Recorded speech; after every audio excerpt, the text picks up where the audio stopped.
welcome to the Big Sunday Show. Live on Canafoda TV and in the North Bank.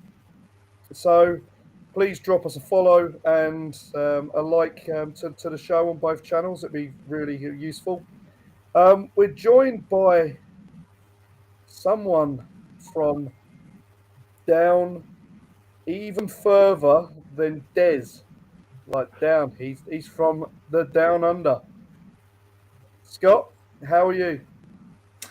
Doing well. 5:30 in the morning. Always a pleasure and a great time to be talking about Arsenal when you've just rolled out of bed. But to come on such a great channel, you're always willing to set an alarm. But doing well, mate. The season's going well.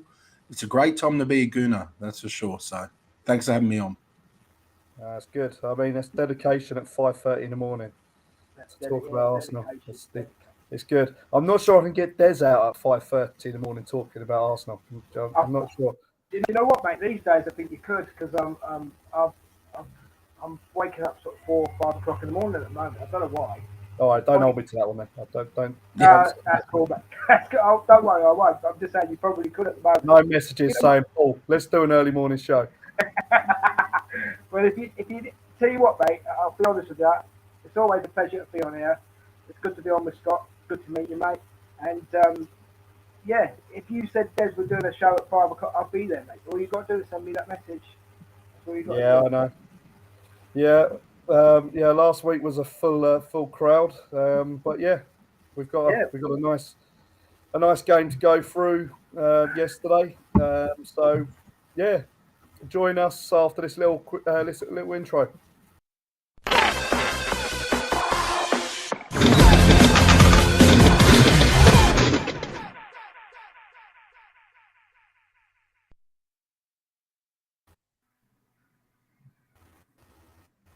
Yeah, so 3 points. Exciting times. Again, going to Leicester, obviously after the Villa game. I think kind of earmarked it as to be a very important couple of games. And we know we talk about this is an important, or every game's important. But those two games, when you actually looked at it after, certainly coming away from the City game and before that, you were kind of earmarking that as potential banana skins again. Obviously, with our rearranged game as well on Wednesday, it was I think it's more of a statement to get 6 points out of those two games. And yeah, on paper they weren't easy, were they? At the end of the day, certainly away from home. We knew the Villa game would have been a tough game, but we didn't know what to expect from Leicester. They changed the way they've been not so much change the way they've been playing, but look, they picked up a couple of decent results. And against United, when we talk about United being probably our dangerous rivals, and in that first half potentially could have had 2 goals in that first half, and yeah, unfortunately getting picked off. They obviously lost the game convincingly, but look, it was comfortable, but the scoreline obviously wasn't so. And I think Brendan Rodgers alluded to it, didn't he? Just said he actually was quite complimentary about us, that we're on a different level. But yeah, scoreline didn't match kind of the superiority that the Arsenal had over them. What did you guys think, Scott? I'll go to you. Did you? What time was it over there at 3 o'clock? It was a 2 a.m. kickoff. So it was a good game. I mean, I think there's a comment in the chat. It's from CM War Games. I think that sums up perfectly. It was comfortable. I watching that game didn't feel nervous at any point, and that's normally a good kind of good bit of a feel to how a game's going. I wasn't nervous at all. We dominated the game. We had the possession. We had great attacking movement. Should have been more than one. Would have liked us to win it by a little bit more. But overall, I didn't feel that Leicester caused us the kind of problems that they'd caused Manchester United the week before.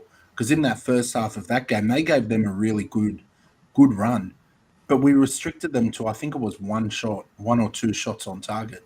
So anytime you're restricting a team to that many shots against you, you've done a good job. Ramsdale could have laid down, had a bit of a suntan. He wasn't really needed, and if he can rest during a game, I'm pretty happy with that. Yeah, I think there's a lot made of, well, not so much a lot made of Maddison being out. I imagine obviously it's a big cog for a team like Leicester. Obviously having Maddison and the creativity that he provides. To obviously him not being there and Leicester having to potentially change the way they kind of play and adapt. But do you really think he potentially would have made a real difference to the game? See, I know there's quality there from him, but do you see them potentially causing us more trouble? Look, he's a quality player, and we know that he can cause any team trouble. When he's on his game, he can be a real weapon. He's someone I would have loved us to add to our squad, a player like him. But I still think we had too much for them. And when you look at our position on the table, our season so far, our squad, these are the kinds of games that we should be winning comfortably. So the fact that we kept them so quiet, I don't think Maddison even would have made a big difference, to be fair. We looked good and we're playing good football. Yeah, definitely. What about you, Des? Well, it's the most one-sided 1-0 you'll see this season. Yeah. It was. I mean, we dominated from start to finish. Would Maddison have made a difference? Maybe, because the most dangerous player they had on the pitch it seemed yesterday was Harvey Barnes. Yeah. That kid was really trying, and I think if him and Maddison had linked up, maybe they could have got a bit more out of it. But I still don't think they would have won. For me, the Trossard goal, if it had stood, would have been goal of the month. Just unbelievable how he did that. And to be quite honest, for the foul, I think Ward made a bit too much of it. He could have easily pulled his arm out of there. We'll go into that. Well, We'll go into that in a minute about going back to Maddison. The most one-sided 1-0 you'll see this season. Yeah, we should have had more. Maddison can always be a problem. That's the thing. It's like we see. It's like we say every week, Paul. It depends what team turns up, doesn't it? And obviously, let's be honest. Yesterday, a different Leicester turned up to the Leicester that was playing Man United last week. How they started, So yes, Maddison could have been a threat, but in the books he wasn't because he wasn't there. It's one of those, and it's move on, isn't it? Really. Yeah, no, definitely. Yeah, no, I think it was very comfortable, wasn't it? And as much as it was comfortable, you had depending on who was watching it live and who the commentators were. I was watching it on beIN Sports, and they were almost willing Leicester to get back into the game and score. And it was like I can't imagine them having like no much more pleasure to seeing them get back into the game and scoring.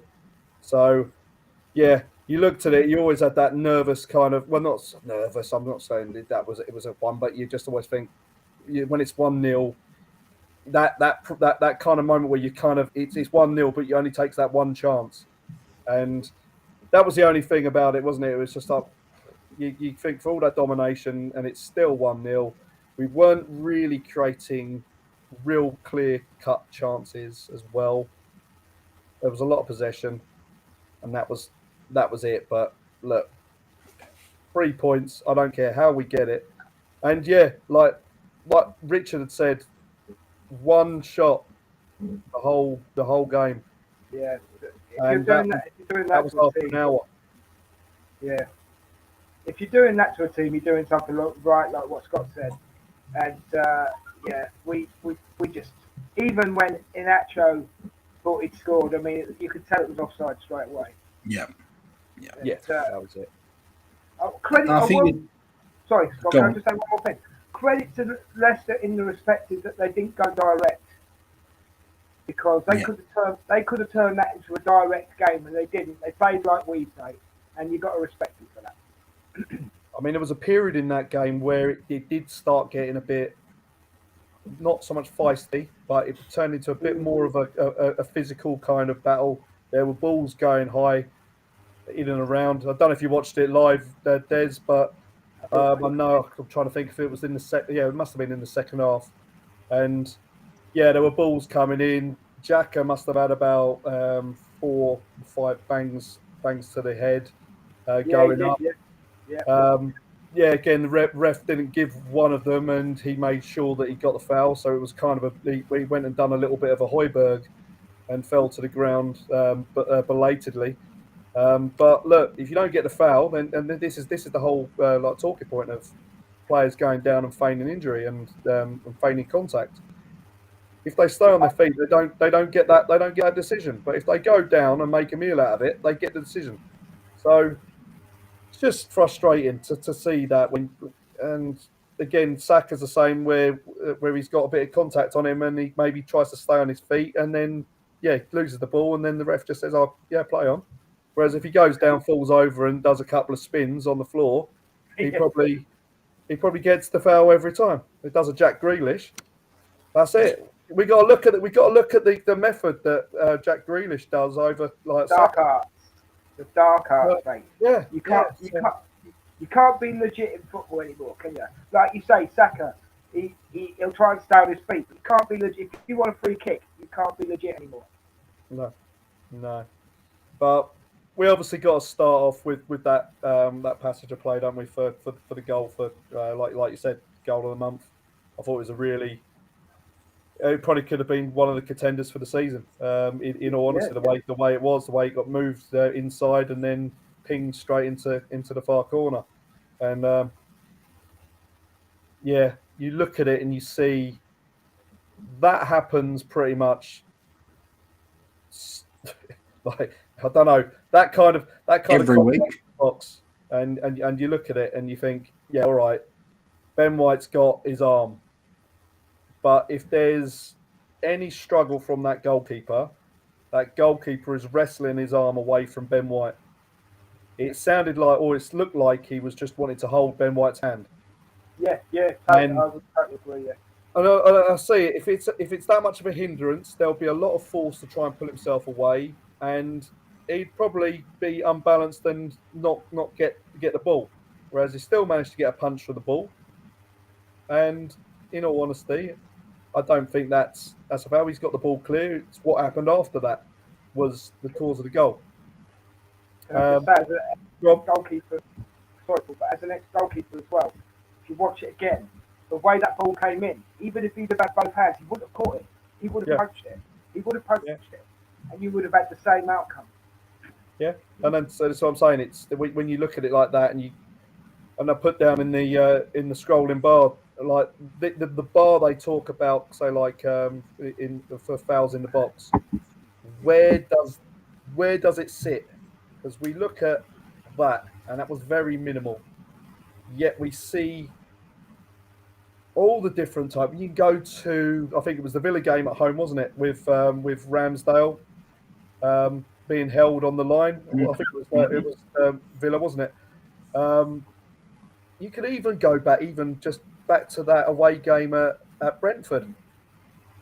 First game. Do you remember the first game of the last season? Obviously, I know you won't forget it, but you saw when Ramsdale was being held, and 2 hands, and that was given, but as a goal. But you look at it like that, and you think it hasn't affected in reality the course of play. And like I said, if it was a bad pull and there was a real kind of like hold on him, you would see the goalkeeper struggling, facial expressions as well.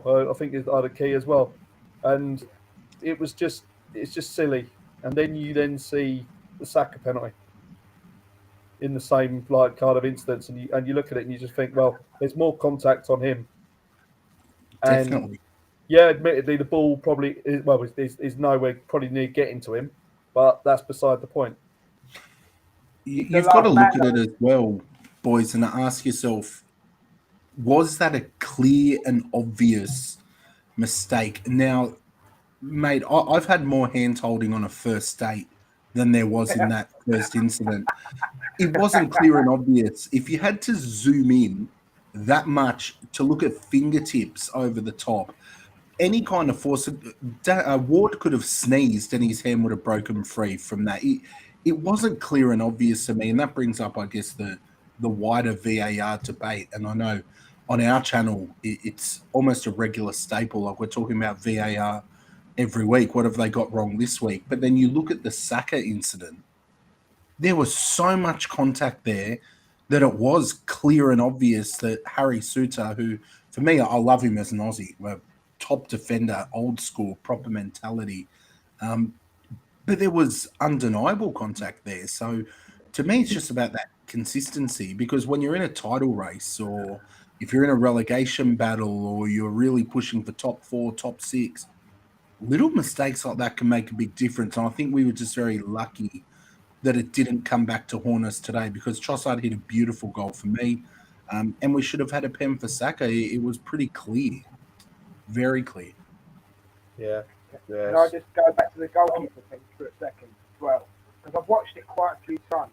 But as I say, as the way the ball's coming in, you wouldn't have caught it, you would have punched it. But also, if you watch as well, even though Ben puts his arm very gently over the keeper is actually pushing his arm into Ben. So Ben couldn't have got out of that entanglement either. If you look at it, if you've got to look at it from both players, Ben could not have got out of that entanglement either, but the goalkeeper could have got out a lot easier. Yeah, and I think he only moaned because end of the day, right? He didn't start moaning until the goal scored, did he? No, that's it. It's as soon as it got in, that's it, and it's crying out. So it's almost like he knew what was there, and he knew that he had VAR behind him. Yeah. And they're not gonna allow this. Look, he's holding my hand. So, I mean, do you think as well? Because I thought the referee yesterday was very weak with his fouls, very weak with his tellings off, very weak with his cards. Right? Do you think? And this is me being totally out there. You know, I do this occasionally, Paul. Do you think the referees are messing up so that they hope that they get rid of VAR? Because, you know, if it had been down to a referee, and this was what said in the match yesterday, if it was down to referee, that goal would have stood. Yeah? And I just want to go just off topic for a second, just quickly to something that you said. Someone was it you, Paul, talking about the commentators and what they said? Yep. Have you noticed this season, right? Doesn't matter whether you watch it on Sky, doesn't matter whether you watch it on the one that you watched it on, Paul, right? There's not a commentary pairing that's got anything good to say about Arsenal. Not one of them. There's no positivity in the comment unless Saka scores or some. I mean, they'll go mental if Saka scores, but if it's just general talking, they've got nothing positive to say about Arsenal, and it really annoys me. Because when's your impartiality there? There isn't. Yeah, you know, it's disgusting. It's absolutely disgusting. It's across the board, and it's you take Sky, and it's a total kind of Liverpool, Man United bias, isn't it? It's with totally. Totally. Carragher, and it's we know that we're not liked, and obviously how far grained that goes down through probably our history, and you know, I mean, we don't know how far this kind of hatred has carried on for. I know the FA don't like us because of all the shenanigans. I would say probably back in the 80s, and we've moved on. And regarding the Saka point that you guys were talking about as well, is it a penalty because he's the last man, or is it a penalty because of the way that he was fouled? I think if there's contact, I think it's a foul, isn't it? I put it in the same way as if Nketiah goes past Ederson, or he puts the ball, and that was a brilliant one as well. And this happened obviously this week with Pickford. I don't know if you saw the game. Pickford had clattered into Ollie Watkins, I think. Oh yeah. And because we don't know if that's the reason, but because the ball came back off Pickford as he made contact with Watkins after Watkins had played the ball, it was deemed no penalty. Whereas, and you looked at it like that, and you just think, well, this is what I'm saying. It's all based on people's perceptions, and it tells you something when the fans know more about the rules than the rest do. well, we talk about consistency, and we talk about you're going to have certain refs that will have a different kind of mindset on certain fouls, and this is what I say there. You can't overmanage VAR, because when you've then got VAR, who is then run by another referee that has his own interpretation of rules and a bar that's set, then there's no real, I mean, you're never going to get consistency. I think what you've got to do is you've got to get it to basics. You've really got to get down to those decisions have got to be only dealt with by VAR if they are proper, clear and obvious errors, or they're big moments in that game. And I'm talking a serious foul play that's not been picked up, a handball that is a deliberate handball, and the changing of the rules to suit VAR and technology. Yeah, this is part of the problem. We've changed the handball rule about 5-6 times to deal with VAR. There was nothing wrong with it. We changed the offside rule to suit VAR. In all honesty, there was nothing wrong with the offside rule. If you're level or near enough and you can't decide, and this is what I'm saying about VAR, if you can look at it and you've got 3 replays and you're thinking, well, that's tight, it's advantage the attacker. Yeah. Have you noticed, Paul? Have you noticed as well, Paul? We're getting a lot more offsides this season. And what gets me is the commentary are saying it's offside before the linesman even put his flag up. Yeah, but I think this is where I think it needs to be kind of sharpened up as well, because again, totally, you look at being live, and you being in the stadium, and then I may say you take that goal for instance, and you just think of that euphoria of seeing that goal going in live, and you're thinking, wow, you're just wow, and then it's chalked out for such a trivial kind of decision. And like I say, that's another side on that decision being a very bad one, because it wasn't clear and obvious. There was nothing clear and obvious about it. It wasn't like Ben White was actually pulling his arm down all the way down. No, not at all. Touch his toes. I mean, if that would be there and he can't see it, that's fair enough. Then you say, oh, there is a clear and obvious. But for someone to hold a hand, considering the amount of shirt pulling, if you're saying that every kind of ball that goes in the box and someone's pulling a shirt, that's going to be given as the same thing. I think there's a couple of things they can do to maybe refine VAR, because look, it's not going anywhere. As much as there are so many people saying we love it gone, they're not getting rid of it anytime soon. It's been pushed by governing bodies. The debate's still up in the air, but I think they can make it a little bit better. What I hate most about it is the guesswork. You sometimes don't know why they've made a decision. I know down here I don't know if any of you lads watch rugby league, but in the rugby league down here, if a decision's sent to our version of VAR, that they call it the bunker, you hear the whole conversation. Their microphones are turned straight on and you hear them discussing the rule or why they're making that interpretation. And at least as a fan, I know why they've made that call. There's no accountability. It's all very hidden and shrouded. And I think that makes it a lot worse. You even look at like the NBA, they'll send their decisions to kind of a central place. I don't know why we couldn't have maybe 3 guys running VAR on Saturday. They stay in one place. They don't have to be at the ground, and they review the video footage. And again, we hear their decision making. It's just the uncertainty. And I don't know what's worse to me as a fan, seeing players celebrate and then the goal's chalked off, or seeing players score a goal and not celebrate because they want to know if it is a goal. I just think it's really harmed the viewing experience. It's really harmed. I would go back with offsides to just use the feet. Use your feet. That's it. How often are you seeing a goal scored with a shoulder or a bum or any of that? Line up the feet, make it easier because they're both flat on the floor. So I don't know. It's hard. How do you fix it? I don't know. I'd love to get rid of it, but they're not going to do that. I think we can probably all agree. Do you know what I think? Do you know what I think, Scott? You hit the nail on the head, right? You need to hear in the football. You need to hear the conversation between the ref and VAR. You need that transparency because you need to know. It's like what you said. It's hidden from us, so it's just guesswork. And I just think they're scared. Signal, you know.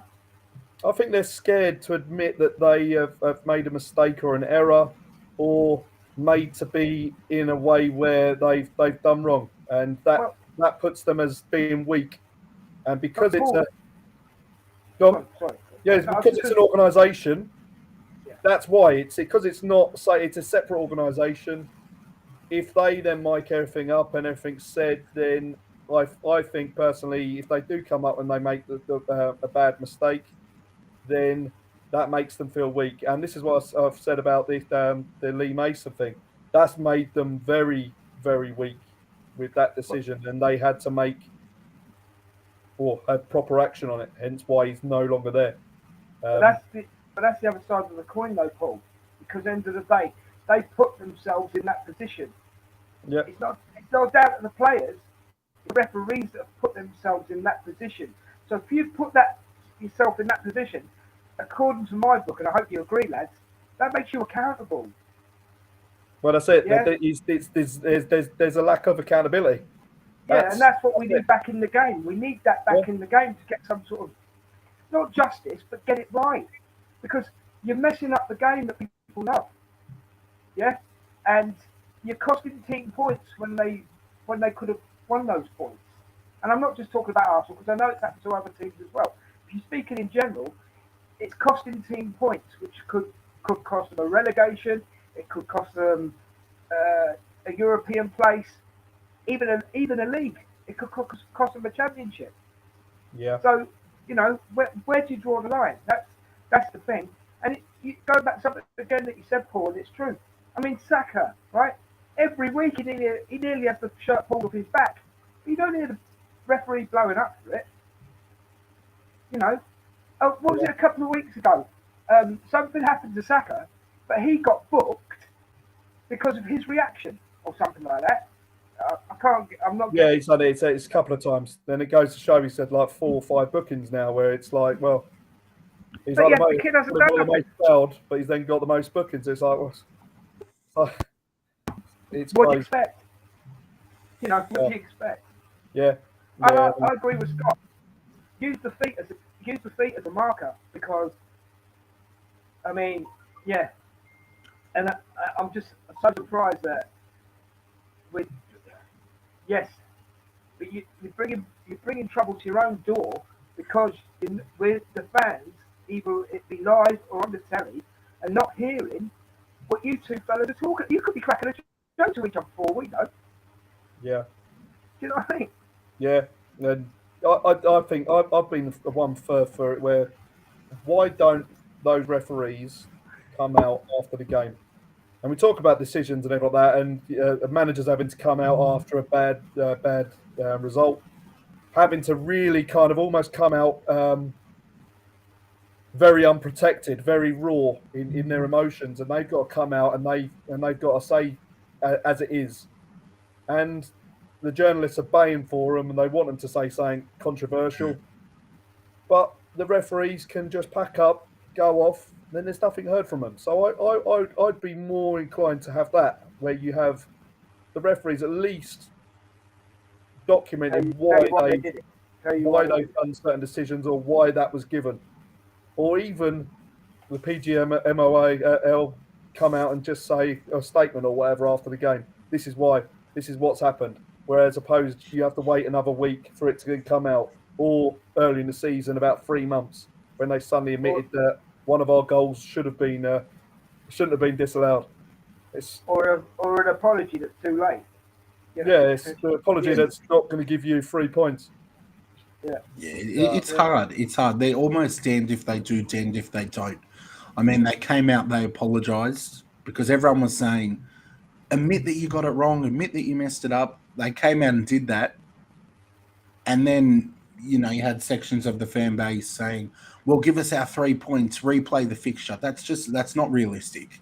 I said that. I'm guilty of that. Sorry, Des. I'm not taking shots at you, man. I'm just. It's cool. You know, I did say it. It's emotional for us as well as fans. It's not. It's a job for them, but for us, for some it's a religion. It's a passion. It's your pastime. Like it's very hard, and you have to also acknowledge on the other side of the coin that football fans were a hard bunch to keep happy. Pre-VAR, I still remember that there were always mistakes as well. And there's mistakes post-VAR, but I think when they came out and they at least acknowledged that they stuffed that up and they should have drawn the lines, for me, I was like, well, that's as much as they can do. You can't go and reschedule fixtures and all of that. As much as we'd like it to happen, it then comes down to really, for me, consistency and transparency. I want them to be consistent in their interpretation of the rules. For example, in our Leicester match, we should have got the penalty for Saka because they set a precedent on contact.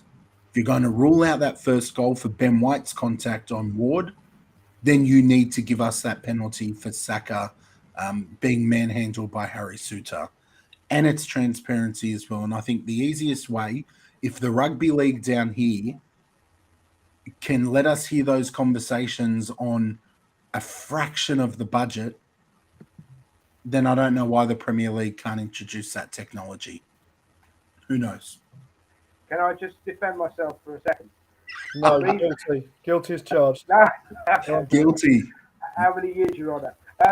Right. No, the reason I said give us the 3 points or do the match was because to me it wasn't a team error.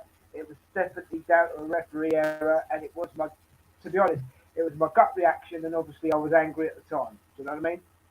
But yeah, well, we done it when we against in that FA Cup game, didn't we, against Sheffield United, where it was a player error where we carried on, didn't we? And it should have been passed back to the goalkeeper. We went on, went and scored, and then because of that, we then said, yeah, we'll replay it. That's again it's another kind of way of looking at it like that. But again, you're not going to do that and replay matches because, like as I say, it's done. It's a mistake. Yeah, an apology isn't going to help us.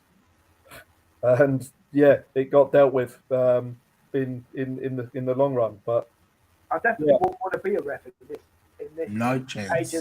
In this age of the game, I would not want to be a ref because look, I'm too honest as well. That's my problem. I just look at the way when VAR was being pitched, it was going to take away all after game kind of conversations, the ones you'd have in the pubs after the games, all the talking points. VAR would basically nullify any of that. There'd be no mistakes. There'll be nothing. It'll be clear, done. There'll be no talking points because VAR's there. There'll be no contentious issues, no offside goals that should have been allowed or whatever, just and that was it. But it seems to have made it worse. Points, but with not a lot. Can you hear us? Sorry, have I just dropped? Or? Yeah, you dropped a bit there, but you've come back. You're back. Keep going. No, you dropped a lot then, because now I can't hear at all. Am I back? You're back. Yeah. I stopped. Again, mate. Yeah, you did stop. Yeah, try again. Live. All right. God, almost stuck in the matrix then for a minute. But yeah, no, I said I think VAR is just literally it has made it more crazy. I just think that there's just more talking points than I think there were. So in all honesty, VAR. So in all honesty, yesterday we should have won 3-0 then. Yeah, yeah, Yeah. yeah. So yeah, if you're going on VAR rules, we should have won 3-1. We should have won going against VAR. Sorry, we should have won 3-0. You're right. Yeah. Oh. Can't argue with that. No, but I'll tell you what, had that goal stood, I think that would have opened the game up a lot as well. I think we would have. I think there'd have been a lot of confidence from that game and or that goal, and certainly Trossard. And I think he might have actually really fancied that. Definitely. Certainly after that, and I think it took a little while for us to. What's that? In the style of which he scored that goal, that would have just picked you right up. Yeah, but I think it knocked us for a little bit as well, where we thought it was a goal, and then we kind of then think, well, why has it been disallowed? Again, I don't know how much information the ref gives before on the pitch until they get to the change room. Then they see it, and it was quite interesting because they were talking to the officials in the tunnel before they come out in the second half. So obviously they'd seen it in the changing room, and they're like really just like questioning why it was given. So yeah, it took a little moment, I reckon, to get sorted. But look, it wasn't given, and it could have been a great goal to have looked back on over this kind of campaign. And Sonny said that put us on the path to either say win the title or whatever. It was one of those. It didn't deserve to be disallowed because it was such a good goal. But that's what VAR's doing. It's robbing us of those moments, robbing us of those pure adrenaline moments. We hate VAR. Paul, yeah. The front three yesterday, I'm telling you now, Arteta must have watched our show 2 weeks ago because we were talking about that then. And I said that it would probably get used in a European game. Yeah. But to actually see it in a Premiership game and see it work was really good. Look, it was interesting because I think there was a tale of two halves. I don't know what you thought, but Martinelli in the first half looked like he was very It was like very, nothing was happening for him. Nothing was really kind of going for him, and the touches, the little kind of the willingness to get past players wasn't there, and he just had an off half, and it just seemed like nothing was really kind of working for him. But then the second half, he gradually grew into the game a bit more, and sometimes you need that.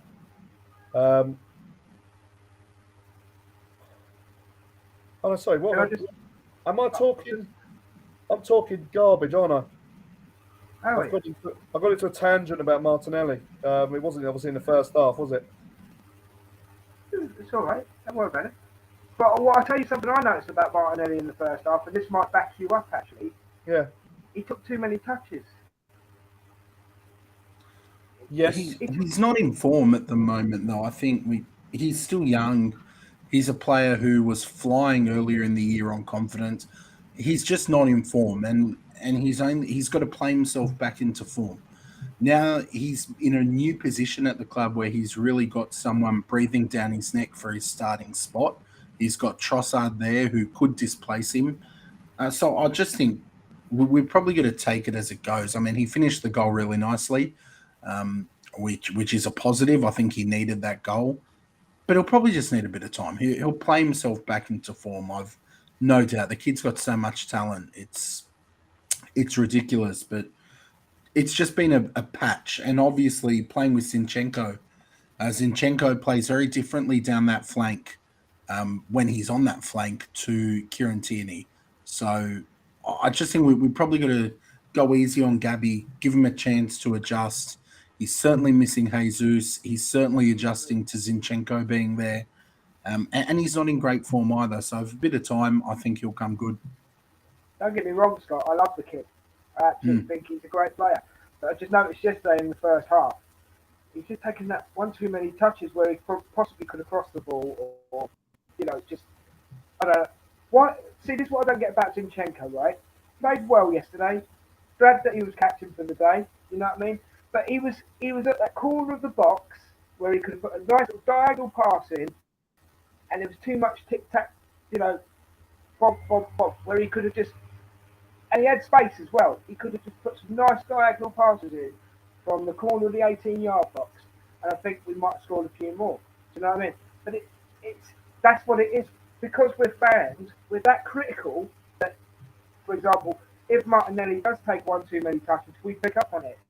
If Zinchenko isn't crossing the ball in, pick up on it. I mean, there'll be things that you pick up on, Paul, that I don't, and same for you, Scott, right? But then when we come together and talk about it, I'm sort of sitting there going, oh yeah, I did notice that, or I did notice that. Do you know what I mean? And this is what I love about these shows that we do when we're actually talking and we're analysing the game. That as much as I've watched it and I'm watching it and I'm trying to take it all in, so I've got stuff to say on the show.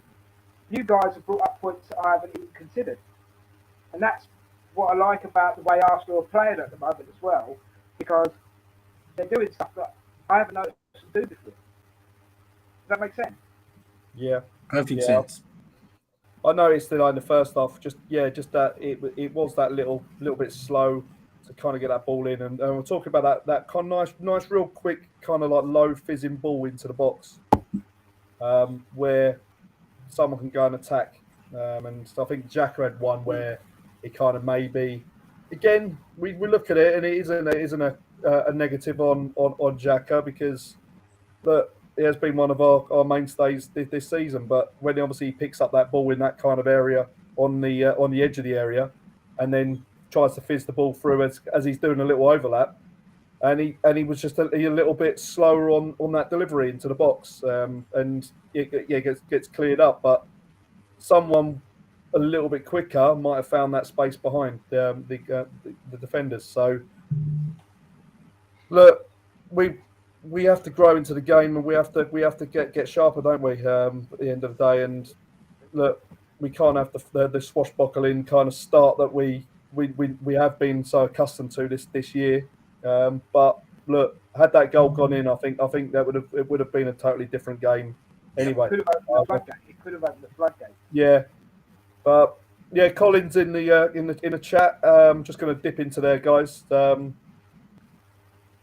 been loads in here, but I'm just going to go back on. Yeah, Colin just mentioned about the offside being broken. Yeah, completely since Bruno's goal after Rashford ran with the ball way behind the line. Yeah, interpretation failure at its worst. Yeah, look, it's more and more common, isn't it? We all agree. We can all see it. We all know it's just incompetence and people's interpretation being different. And until you get something that, certainly for offsides, that is 100%, which will be semi-automated, and this is why I say that's probably going to be pushed by clubs. But I think generally, if it happens that Arsenal fail to win the league by, say, 1-2 points, there's going to be a big legal issue going on. I'm sure they. Well, if you picture it in any other business, any other kind of world, and something like that happens, where certain protocol has not been adhered to, and it isn't a simple mistake. It was actually lines not drawn, and that is part of that kind of thing, isn't it?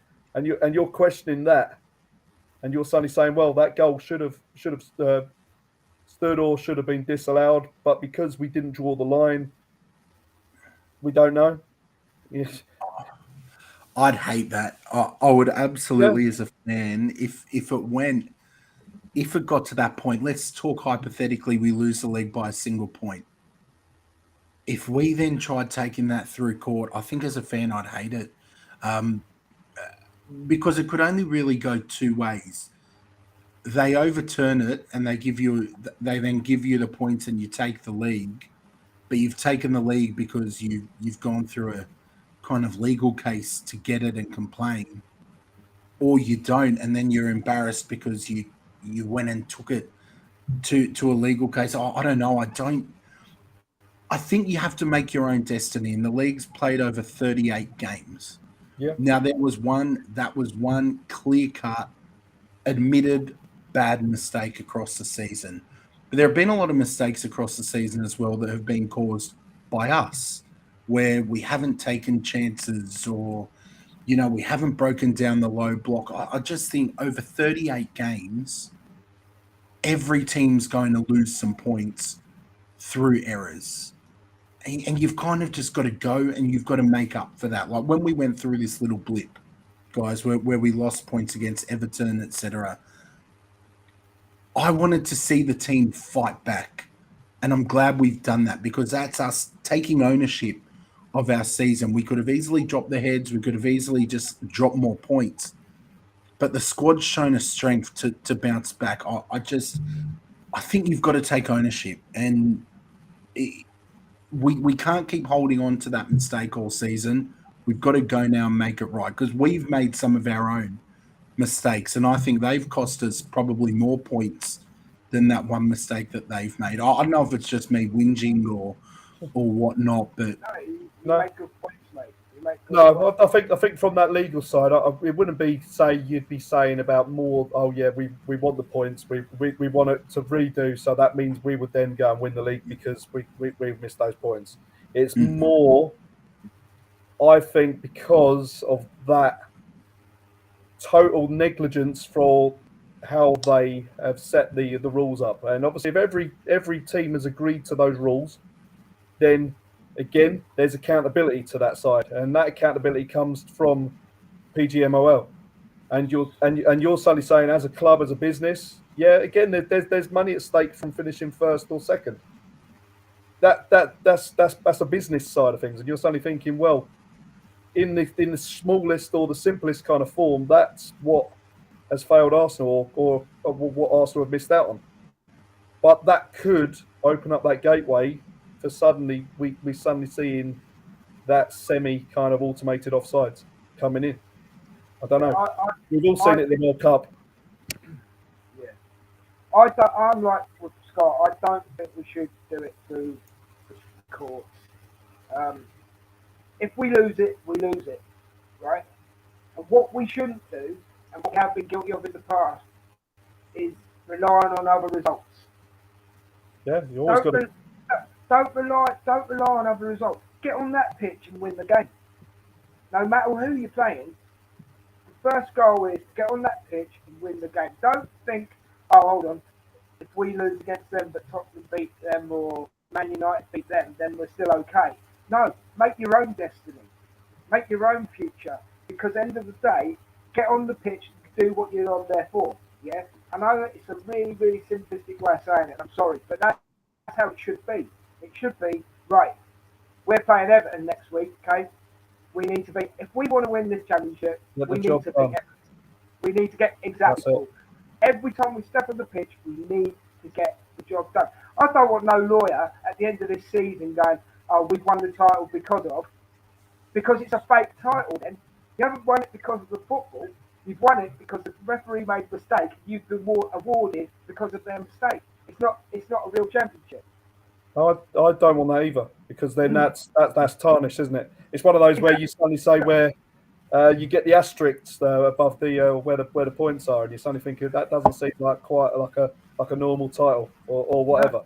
But as I say, we could say about mistakes. Mistakes just go through, and that's fine.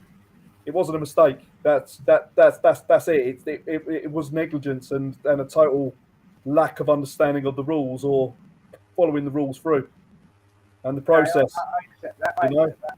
Yeah, Any other look at an architect failing to draw lines or certainly get a certain kind of like area of the drawing like made up, and then suddenly it goes to the building stage, and then something happens with the building or once it's done and it falls through. Yeah. Someone's accountable for that, and if someone's not followed through and done their due diligence on that and carried on with the process as what's been agreed, then you know what I mean. He was sacked, to be fair. Yeah, well that's it. But yeah, can't get held any more accountable than that, really, in any kind of job. So, look, it's interesting. I think sometimes, and there was a question in here saying, "Do I believe there's a conspiracy against Arsenal?" No, I don't. I don't believe that there's a conspiracy against any club, to be honest, because across the scope of the season, you talk to fans of any Premier League club, they're going to rattle off the big mistakes that have gone against their team, the goals that should have stood, the cards that should have been different colours. So I think every team walks away after 38 games with them. I don't think it's a conspiracy. I just think the standard of refereeing is atrocious. Maybe that's a simplistic view. I don't know, but it's almost something that you could chat about for hours, couldn't you? You could go on about the referees and VAR for so long, and it almost shadows over some of the great football that the club's playing at the moment. Onwards and upwards, boys. Yeah. But look, I'm totally. I'll take this all day long, and we know we've suffered for many years. We all know the reasons why we've suffered, and we're not really gonna go into that. But it's yeah. VAR is here to stay. Yeah, we've got issues with referees. We've had issues with referees for a long time through the Man United years. Wayne Rooney. But look, I don't know. It's a really hard one, isn't it? It's just you know what I mean. We want to just ride the wave and move on and see where it takes us at the end of the day. And yeah, we can only control our destiny. But look, Wednesday is massive now, in all honesty, and I know Scott's going to be going to have his breakfast in a minute, 5:30 in Sydney at the minute. So obviously, thanks for him to coming on. So he's going to nip off for something to eat before he goes off to work. Hopefully, going to do a good job. Look, I don't want to do a Lee Mason, that's for sure. No, that's it. So yeah, get on out there. But so I'll do my best. No, it's all good. But yeah, no. Anything else you want to bring up, Scott? Whilst you're here, for the last floor's yours. No, look. Obviously, I'm guessing you lads will have a chat about Everton shortly. But let's go and get the job done. They had that new manager bounce. We fell victim to Dyche ball last time. Now we've got to go and show them Arteta ball. We've got to play through them, play around them, out-muscle them, out-fight them, and bring home 3 more points. Anything less than that hurts us. And look, if anyone wanted to check out any of our stuff, I co-host a show with a Chelsea and a Manchester United fan. We've actually got a live stream at 9:30 in the morning tomorrow for you guys. So if anyone wanted to check that out, just do a search for the IFT pod. Would be great to see some of you in there. So, look, boys, it's been a pleasure. Always nice to chat with Arsenal fans, and you lads know your stuff. So thank you for having me on. Really appreciate it. Good to have you on there, Scott. There's some good views. Cheers, Before you do go, question. Kieran Tierney not being good enough to play. What are your thoughts about Tierney? Mate, I love Kieran Tierney. When we were discussing who the next Arsenal captain would be, he was the guy I wanted to wear the armband. I think he has fight. I think he's in the modern game. Your wing backs are more of an attacking threat than defensive stoppers. And I think he's a really quality defender. Zinchenko, for me, is the better player in attack. Tierney is the better player in defence. And I think we should be rotating them a little bit more. There are some games where, for example, like Everton, I think we need Kieran Tierney there. It's going to be a bit of a fight. And it's almost been a problem that Jorginho has settled in so well, because I would almost advocate for playing Zinchenko in the middle in some games. But you can't drop Xhaka, you can't drop Jorginho, and Thomas Partey's getting back to fitness. So it's a nice problem to have, having players that are really good on the bench. But I do think, unfortunately, we lose Kieran Tierney at the end of the season. If he's not going to start, I can't see us keeping a player that good. And it would be really sad, because he's someone who the fans love, I love, but he's too good to be sitting on a bench. So fingers crossed we can keep him, but who knows, lads? I'd love to see more of him. No, of course, Scott, yeah. Scott, are you in the WhatsApp group, mate? No, I'm not. But if you want to flick me an invite, you guys have my details. So flick it over. I'm happy to jump in. It's a great chat. You've got a great community here. So Happy to get Just involved.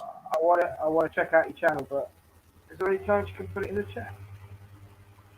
Yeah, I'll sort it out. I'll sort it out for you, Des. Cool.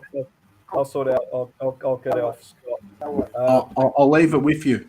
Yeah, no, it's all good, Scott. But yeah, no, this is still a long talking point. There's a lot to be said on this, but look, I know you're gonna are you still good, or are you gonna would you like to shoot? Oh, look, I'll stick around for 5 more, Yeah, and then I've got the boss who'll be on me. So, mate, let's keep going. Can I just say what you said about Tierney? Can I just say what you said? I totally agree with you about Tierney, right? Every word you said, crystal. The problem I've got is Zinchenko, is he a midfielder or is he a defender? Which is he? I don't think he knows. At times he's a right back. At times exactly. he's a right winger, striker. So what?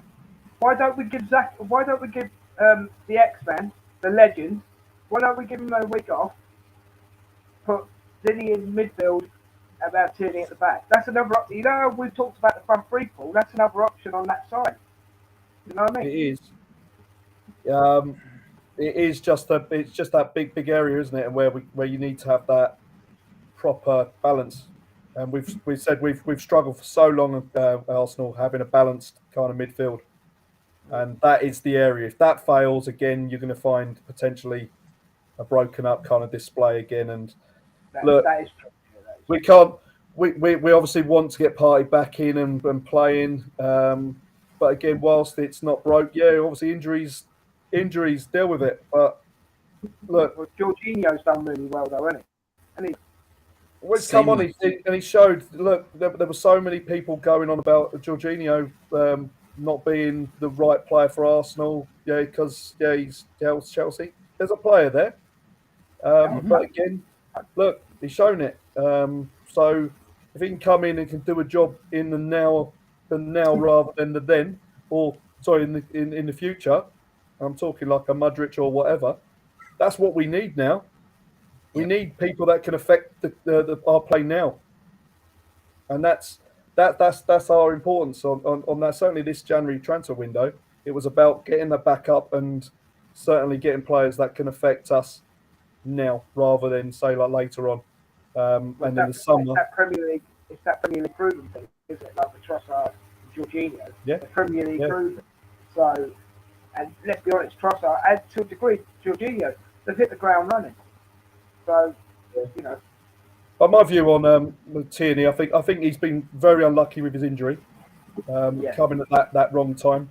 Obviously, I loved Kieran Tierney as a player. I thought he had the passion. I thought he had the drive, everything that you would think or you want of a left back or whatever. One of your players that would always have that kind of like real kind of want to win, and that was always shown in his performances. But you look at the injury at that point; it was a long injury as well, and it looked like it took him a while to kind of get back to kind of any kind of form of proper match fitness. And by then, the landscape changes a little bit. And look, players come in, and again, you're then trying to usurp those players that come in. And look, it's a different way of playing. Arteta's got his system where he wants to get Zinchenko playing in and add a bit more protection alongside Partey or in the middle in midfield. And it works. And he's tried to do Tierney with that in that shape, but it's not natural to him. Can he mix it up? Should he mix it up? Yes, he probably should at certain times.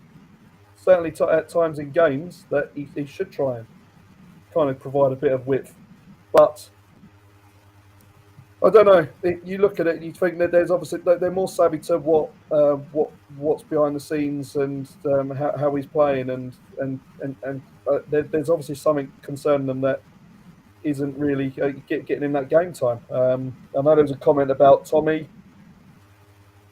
I just think maybe Tommy coming in instead of him was just more for that protection. He's more of a kind of a physical kind of player, I would say, in height, and he's a bit of a marker as well. That's I think that's what Tommy's got in his locker as well, because he's got that marking side of things. That's decent. Again, he's struggled with his performances, but as I say, I think overall, I think it is just the injury at that wrong time because he was flying, and it's just it's a shame because I want him to stay, but these next couple of months will probably guide how it goes. And if he does get in and start playing, then who knows? But we don't know what's going to happen. Is Zinchenko going to get injured? We hope not. We don't know. But again, it's sliding doors, isn't it? At the end of the day, as soon as it opens up, he might then suddenly come back in and all of a sudden play himself into the team again. Look, it's your position until you play yourself out of the team. And that's how it should be. So, yeah, I would love him to be playing and even being Arsenal captain at that time. But one last one for you, Scott. I think. Go on, Alex. Easy. Is in now. All right, I'll do this. This is the last one. Which player have we missed most, Jesus or Partey? Look, I think I'd have to say Jesus, only because he's obviously been out much longer. Thomas Partey's fitness, touch wood, hasn't been too bad this season. And with Jorginho stepping in, I think he's done a pretty good job. We could also, probably better than we all expected. Eddie started really well, got a few goals, which was nice. But we've seen the other side of Eddie Nketiah where he is still a little bit raw. That little bit of composure is still not quite there, and I think it will come. I think we forget how young this kid is. So give Eddie time, and I think he will develop that. But, yeah, Jesus, to me, even though he wasn't scoring a lot of goals, he was creating a hell of a lot, and he was tiring out the opposition defence. So not all stats are recorded in goals or assists, and he was working so hard around the opposition defenders that I think that really helped guys like Martinelli and Saka, who would much rather run at tired defenders than fresh ones. So I'd probably say Jesus, but look, it was tight. But on that note, boys, I'm going to have to say thank you and leave you because I've got the boss at home, the wife who's about to, I think, kick the door in and beat me up. And then the boss at work will be waiting for me. So I'm going to have to let you go, boys, but it's been an absolute pleasure. It's been brilliant, Scott. Thanks for coming on, mate. I know it's obviously a very early start for you. So, yeah, go and have some breakfast and have a good day at work. Have a great Monday, day. good lads. Take care. See you Thank later. you to the chat as well. You guys have been great. See ya. Yeah, cheers. Take care. Right. So, Just being useful. it's just a tag team now. Yeah. God, dear. Have you made your greeting yet, Des? We obviously need to carry on. How could I forget? As conversation clubs in the house. Well, I hope Sue's watching, and hello, Sue. Hope you're having a good week, good weekend. I hope you're glad that the Arsenal won. And yeah, here's my weekly hello to you, and I hope you enjoy it. Thank you very much. God, it's getting better and better every week now. It's polished. I'm practicing, mate. I've got it on cards and everything. I've got cue cards. I'm polished. It's done. Yeah, no, it's all good. Yeah, Colin in the chat. Headbutt that like button, slackers. We are talking topics. Yeah. Can I just say something to Colin as well, right? Because I was on the Easy Talk on Friday. He accused me of waffling, right? Okay. That's fair enough. He accused me of waffling. He says I'm not waffling tonight. But in the WhatsApp group, he waffled. So, we're both guilty of it.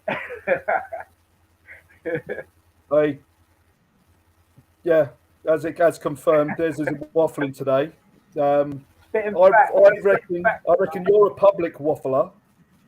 And Colin, it's a private waffler. I don't know. I don't know. No, Colin's got some good points. Look, we've all got some good points. There's some really good stuff in the chat, and it's good to have this space to kind of like talk. It's just banter, isn't it? Look. Sorry, mate. What, mate? Have you seen this come through? Look. Mummy's sleeping, Des. Mummy's sleeping, Des.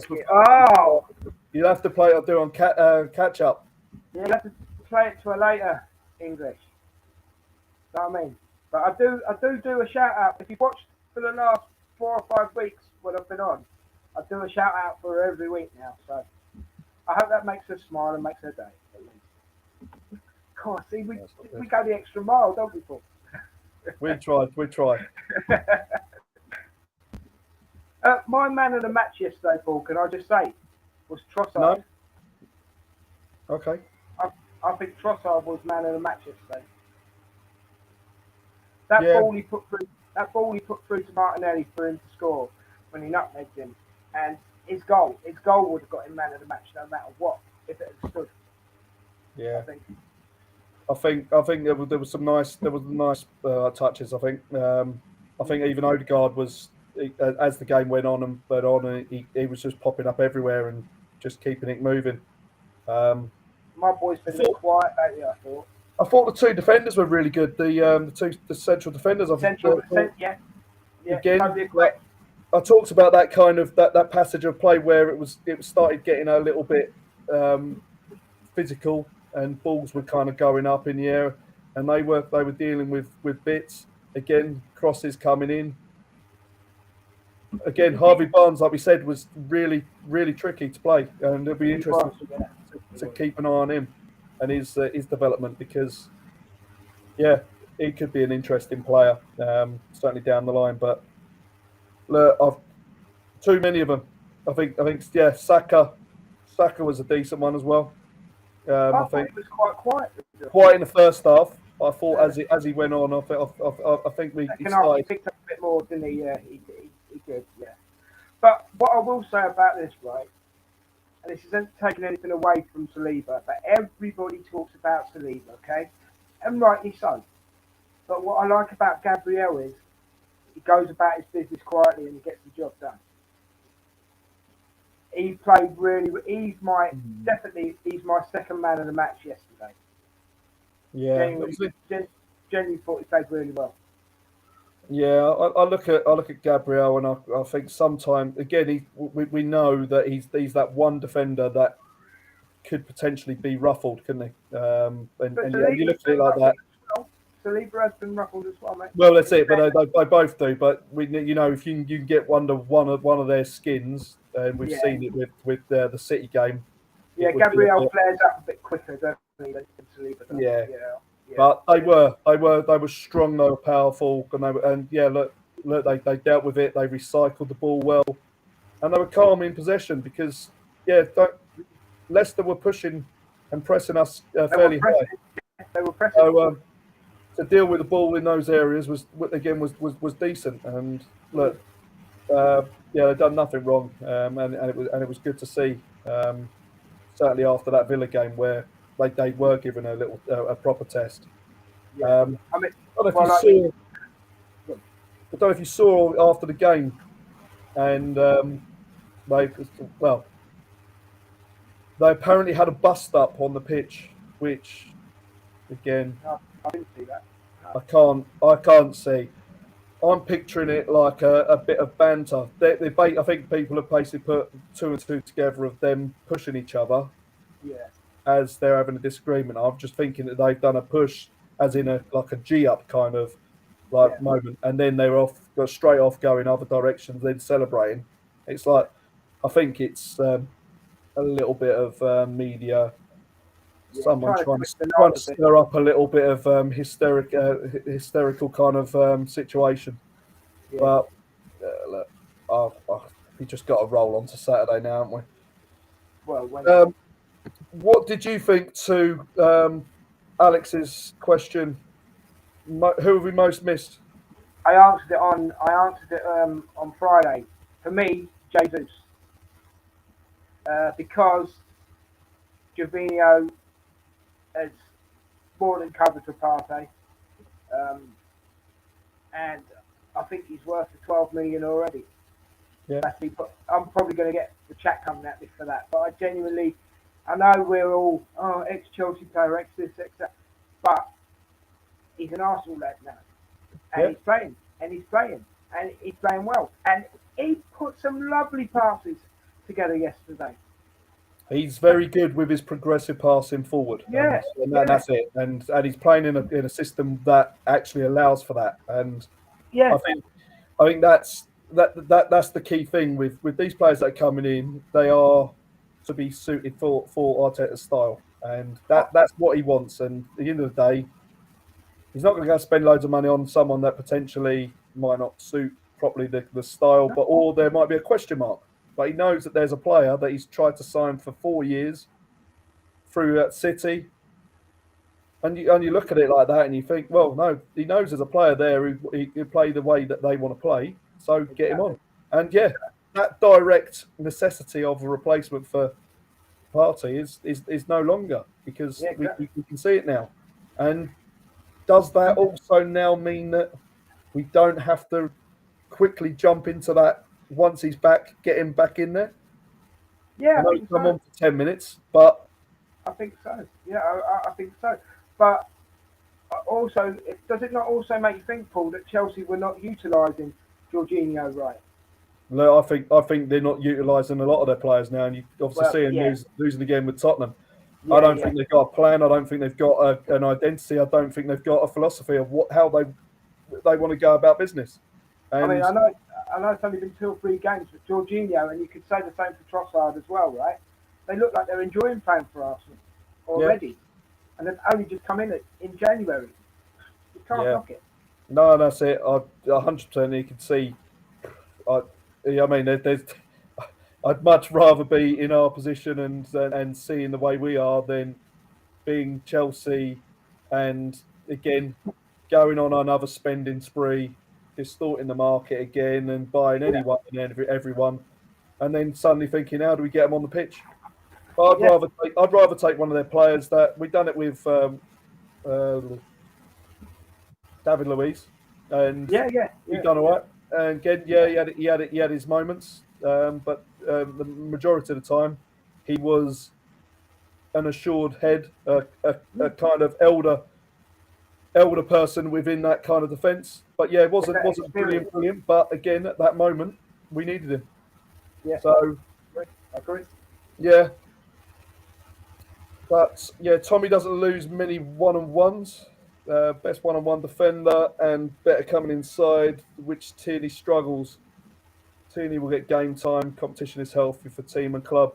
Again, it depends on how much he wants to, like just do bit part kind of like performances. He wants to be a number one, not a number one. He don't want to be a goalkeeper, but he wants to be that first choice left back. But yeah, I don't know. I just think I go back to his injury, and I think the games he came back in after the injury, he didn't really set the place alight with his performances, and that's no downside for him. That's just him getting back to fitness and getting that match fitness, because it was a bad injury. But I mean, this is the thing, right?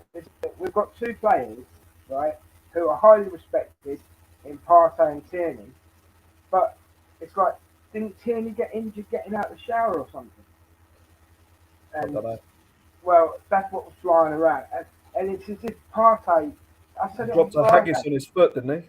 He could, probably, yeah. But Partey, right, the thing that really, really annoys me about Partey, and I will be the first one to say I'm not his biggest fan, and I know there's a lot of fans out there, and probably a lot of people in the chat that think he's the best player in the squad, right? Fair enough. I'm not saying that's right or wrong. The thing that annoys me the most about Partey is when we need him for big games, he's not there. He's injured, or he doesn't play like he would normally. Just little niggly things. Like, I'm going to say it, Man City. Yeah, we needed him against Man City, but he was injured. He just seems to miss out on the big games for, and that just annoys me about Yeah, there was a stat. I saw a slide of like the games against the big teams and Partey being out injured. It was really weird. Like when Partey's out, and like there was like a massive list of these kind of like top 4, top 5 games. But look, I don't know. I don't. I mean, we've only got him for another couple of seasons, haven't we? We're going to be moving up from Partey in maybe 2 seasons, aren't we? Yeah, look, he's not long term, and that's No. and nor is Jorginho. But No, look, no. you look at those two. If we've then got someone coming in that will then take that chalice, and that's it. And we talk about the loan players being out there now, and you're suddenly thinking, well, okay, well once those two kind of are at that point where they are going to get going, and this is why I talk about. And someone mentioned who was it? Where is it? Was it in the chat? Was it? It was. Hold on. It was there. Get it on the screen. Deleted? Get it on the screen. Oh, there you go. That was Conversation Club. Yeah. Is it time to transition Xhaka out? And yeah, I look at it. I'll just say, well, at this moment, you're thinking it's part of a one of the cogs in a well-oiled kind of system and setup. Mm-hmm. Not really a time to start trying to transition him out and go through.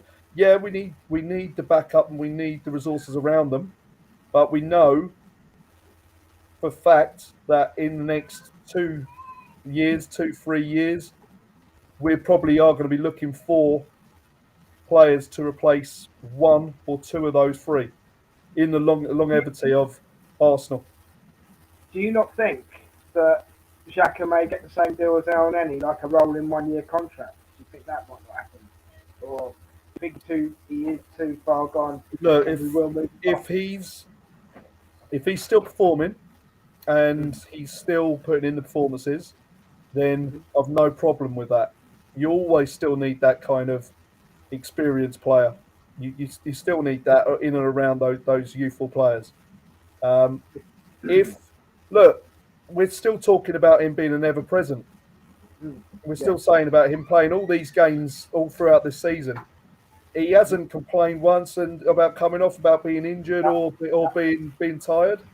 No. And that's a true professional. You're suddenly thinking he's just an absolute beast in that aspect.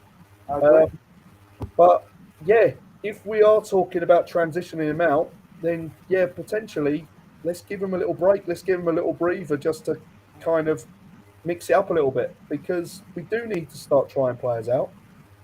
On Saturday, he was back to his normal self. I thought he was getting around the pitch. He was trying to put balls in, And I think 99% of the chat, and including Alex, would agree that he is a legend. So, and he's playing like a legend at the moment. Do you know what I mean? So, it's why get rid of a player that's doing his best for your team? Yeah. Well, so we know that eventually we'll be in the market for a player that is going to be better than what we've got, because we now hit Champions League. We've now got to go to that next level, and there could be a case of that we have to get one in midfield. So we talk about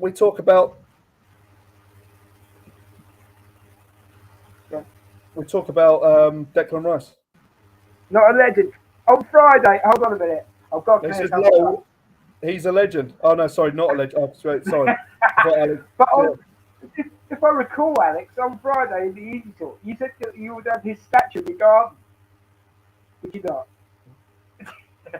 Funny enough, I've actually just had a statue made of him. Actually, funny enough, and yeah, I was gonna pop by Alex and drop it off. But yeah, so lovely. It's much appreciated.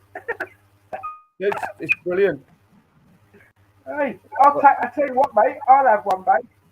It's like Xhaka in like 3 different poses, and it's like really good. Oh. And then one of them has got the little kung fu kick against Liverpool, and So I hope you've got a nice little sunny area, Alex, in your garden. It's a little bit wide, but look, looks like you might be getting a delivery, Alex. Looks like you might be getting a delivery. Xhaka, man and legend. That's it. That's the plaque. Yeah. Just let me know when you're free, Alex. Yeah, let's get back to it. Is it going to be a hand delivery, Paul? Is it going to be a hand delivery? Like, Well, yeah, I'm you- always personable. I don't yeah, mind that's that. what. Yeah, I'm not he's got adverse to to take it. it.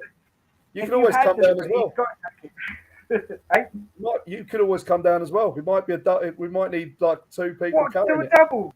Yeah, that might be. Well, health and safety. So, yeah, Right, we'll see what we can do.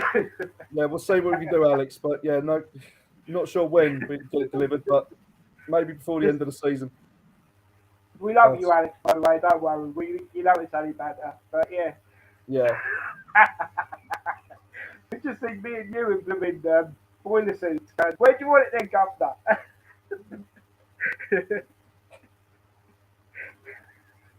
Tired Gunnosaurus. Does anyone know? Is there a limit on how many can sit on the subs bench? I think it's 9, isn't it? 9 is. I think it is 9, isn't it? 'Cause you can have 2 keepers. Can't 9, and you can bring on 5 in in 3 separate phases. I think that's how it works. I think you're right, but of the 9, it's got to be 2 keepers, isn't it? Yeah. I think that's how it works. Hope that answers the question. Next. But yeah, just going back to the Xhaka thing again. It's not like saying that there's not better players out there, and you still say is there a better player than Partey out there? And you probably say, well, in theory, yeah, there is. There is a better player. There's always upgrades, and you look at it that way, and you think, well, there will be a time when that time comes. Well, age catches up with you, doesn't it? You know, age is against you. I'll tell you what. To be honest, if I still had his Xhaka's kind of engine to be playing all what he's playing, he is a tank. Yeah, so I'd take that all day long. I want a trier. I want a player that will give 100% every game. Yeah. Over, you know what I mean? Just someone that could maybe say be bought in for 80 million. Again, Casado. I look at it and I just think, well, it's a lot of money, but it's still a very unknown quantity as to can he do it on a proper big scale. Yeah, I want to see more. For me, he hasn't played enough games for Brighton, and we all know that the Tielemans thing is dead, isn't it? Let's be honest. That's the sell shipped on that one. To be honest, I don't know. Maddison, I would have Maddison at Arsenal. I would. Yeah, I said last season about Maddison potentially as an option. Because creativity-wise, I think it's good. But as I say, there's loads of potential players to kind of come in and. Well, we said on Friday, Paul, about strikers, right? Yeah. And for me, I'd have Ivan Toney all day long, and everybody in the chat agreed with me. And because of what he does, he holds the ball. He knows how to play off a defender. He knows how to play into a defender. He'll get you a free kick in a good area, and he scores goals. But if you do that, right? Say if we did bring Toney in, what I also said was that Balogun is just being basically set up to be sold because you're going to get 40, 50 million for him because of the way he's playing at the moment. You know what I mean? Again, well, you look at it the same way with Nketiah, couldn't you? You could have him back, and then you suddenly say, well, Nketiah he might suddenly say about Nketiah and say, well, we've tried him. He's scored X amount of goals, but we've got Balogun coming back in. He's done this. Not saying that they would sell him probably before testing Balogun, but there's obviously a plan because they won't be silly. They'll be looking to get the maximum for whatever. But again, if Balogun comes back in, what game time is he gonna really get in reality? Yeah. You've got one striker. You'll have Gabriel Jesus. You'll have Nketiah. You'll have Balogun. If Balogun comes in and he's still number 2, again, you look at how much time he'll have, and you suddenly think, well, maybe selling him for what it is on that side, and you suddenly think, I don't know. Could we command that much? I don't know. I mean, how do you feel about Emil Smith-Rowe at the moment? Because we're being told that he's fit, but he's still not getting on the pitch. Well, Again, I think it's protective again. I don't think there's a massive necessity or need to maybe push him before his time. Okay. So I think you're treading careful. I think you're really trying to tread carefully on him because he has been out for a long time again. And last thing you want to do is for him to break down. But I think maybe against Sporting Lisbon, I think he might come in and have that game, the game time. So yeah, I think that may be the best bet for him playing Europe. Do you think he'll be in the European games? Yeah. Yeah, just think he'll have the European games, and then hopefully then start coming in and bedding into the Premier League games. But I don't think he'll be a starter. I don't think there'll be a time where he'll be starting. So Could you not take Odegaard off as an example and try Emil Smith Rowe there? potentially. But again, you look at it and you're bringing on others as well. Someone put on about there's 2 or 3 other players to be an upgrade for Xhaka. And look, Vieira, not ready. No, he's not ready yet, but he's getting there. But look, these are players that have been brought in to suddenly take that chalice. And you're suddenly thinking, if when we're talking about we got 2 or 3 years of maybe 3 midfielders, these players that have come in will form that next breed. And I'm putting Emil Smith Rowe in there then. Right. I'm even looking at Charlie Patino. Yeah, he's got potential. The kid's got potential. He's got potential. How he develops over that 2-3 years will be telling on how his career goes. Because 18 at 19, by the time he turns 21, it's his to kind of like mould at the end of the day. He's got to show it. We even look at Lokonga.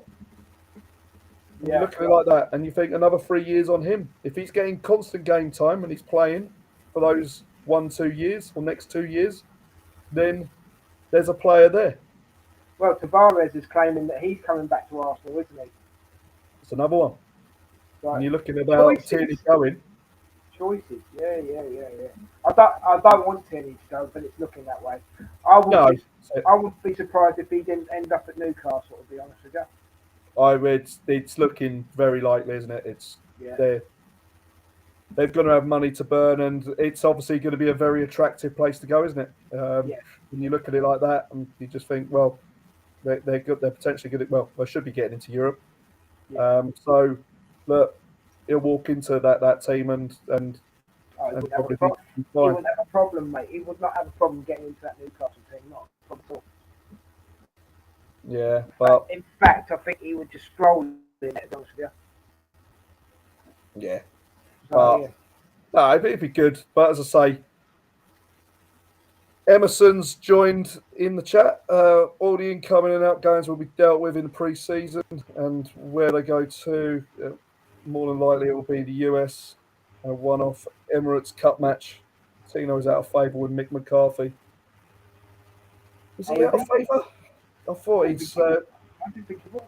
Mick McCarthy was talking very, very well of him. I think what he'd done, he's rested him. That was my intention, because Arsenal had given Blackpool a limit of, well, not so much a limit, but they've given him so he needs to play 15 or 20 odd games, and he'd already surpassed that already this season. So they were saying, right, okay, well, we need to maybe just hold him a little bit and just and keep him off. Yeah, I didn't know he'd fallen out. I have to check that one out. But if he has fallen out with McCarthy, wouldn't they have sent him back in January?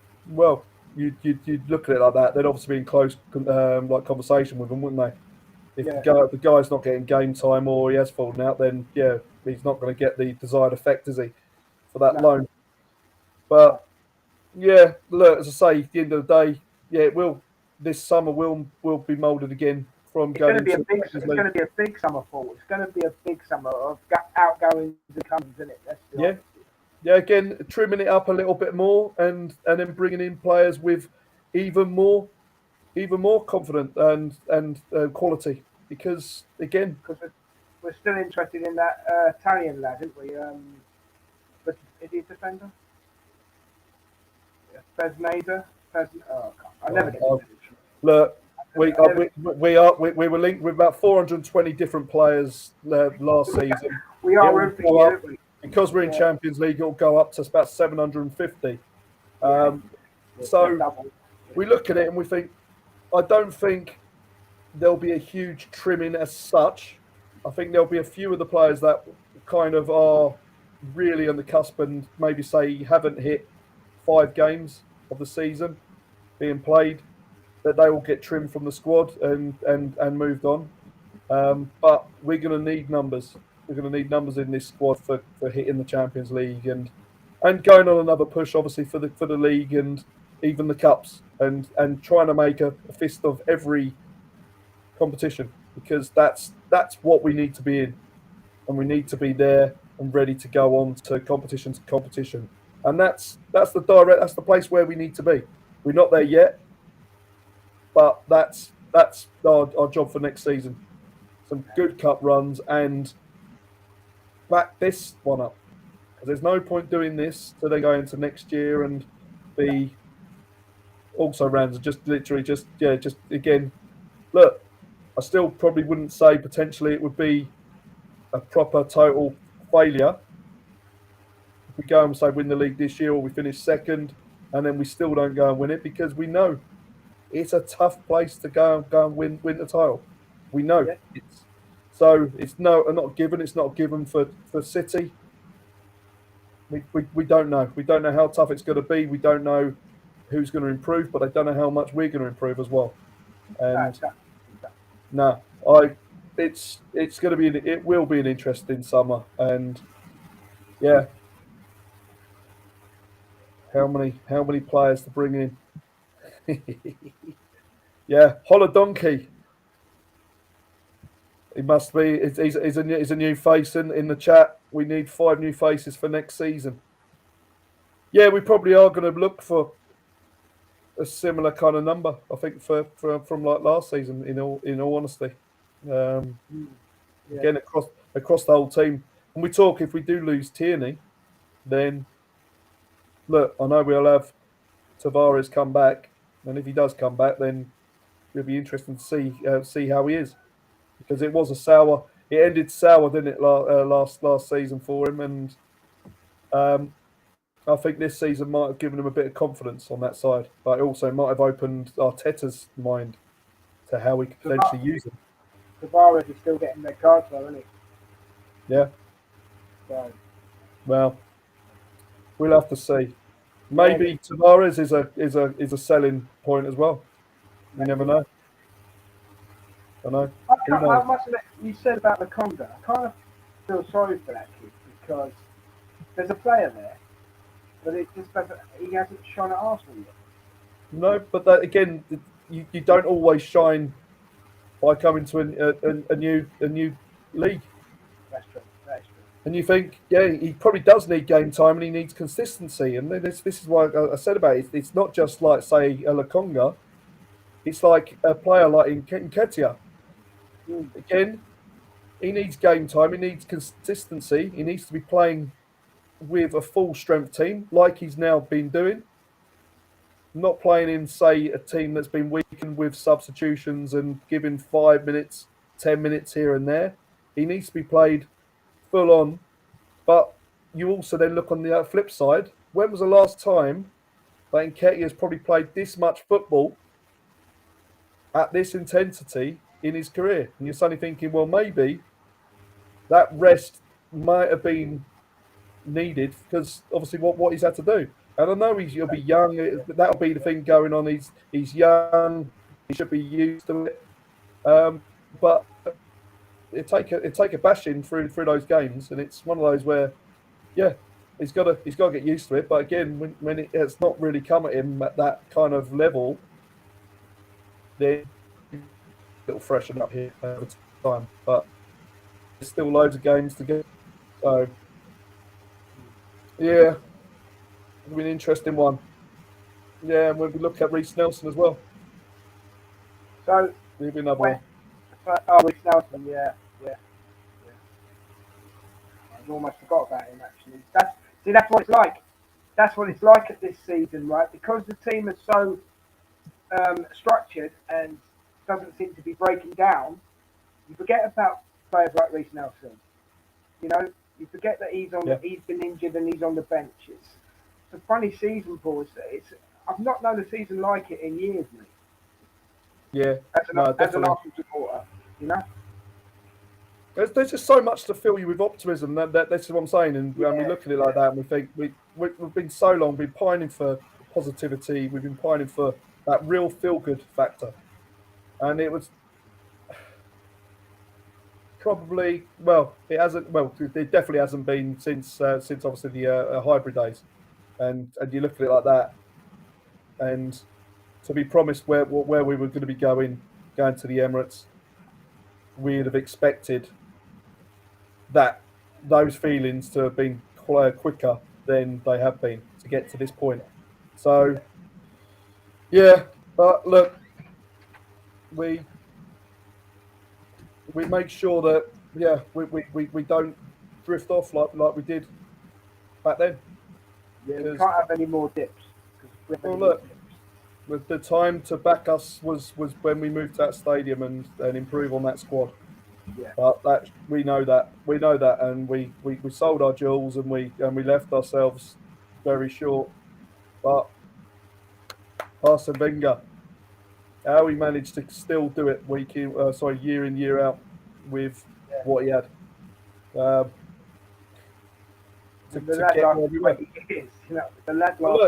get to Champions League, it just shows that it's look at Chelsea again, and you're suddenly thinking this.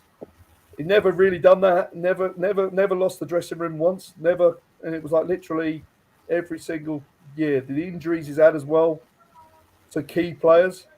Again, look at those players that were brought in as youngsters to bring on. Name the main one.